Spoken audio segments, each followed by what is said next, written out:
मान सम्मान महिलाओं को देने की बात की है। नारी न्याय सम्मान, मैं समझती हूँ जैसा अभी आपको बताया गया कि जो महिलाएं चाहे वो एनजीओ के रूप में काम कर रही हैं, चाहे वो अपने बलबूते पे काम कर रही हैं, उनको प्रोत्साहन देना, उनको उनकी पीठ थपथपाना हमारा कर्तव्य है।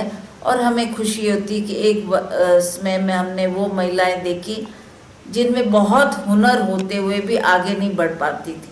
ना उनको घर से कोई प्रोत्साहन मिलता था, ना उनको आगे कोई मोटिवेट करने वाला मिलता था। पर अब इसमें भी राजीव गांधी जी का बहुत बड़ा योगदान है कि उन्होंने हमारी महिलाओं के लिए जो पंचायती राज में 50% आरक्षण किया, उससे हम देखते हैं कि गांव में बहुत अवेयरनेस आई है। वो महिलाएं जो किसी भी मंच, राजनीतिक मंच में ना आती थी, ना उनको भेजा जाता था, ना वो उसमें कोई उनकी भागीदारी होती थी, पर जब से उन्होंने ये पंचायती राज सिस्टम लाया, उसमें 50% आरक्षण महिलाओं को दिया, उसमें चाहे वो ग्राम पंचायत की प्रधान बनी, उनके लिए सीटें रिजर्व की गई, चाहे वो पंचायत समिति में आई हैं, चाहे जिला परिषद में आई हैं। ये एक बहुत बड़ा कदम हमारी महिलाओं के लिए था।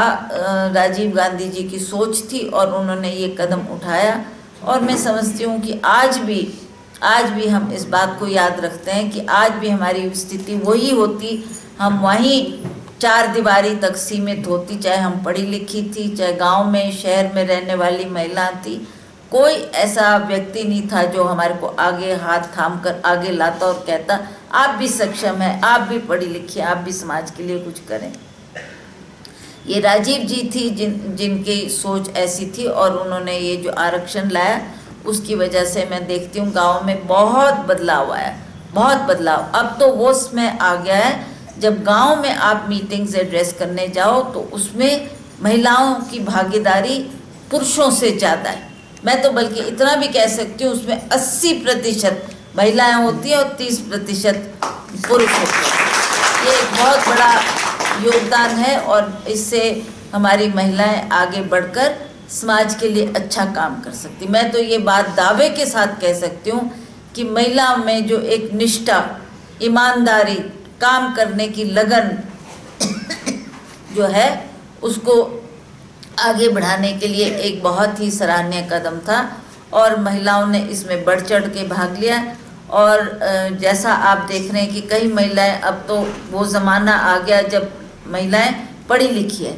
एक ज़माना था जब महिलाएं 10वीं तक पढ़ती थी, माँ बाप ज़्यादा उनको आगे पढ़ने के लिए मोटिवेट नहीं करते थे।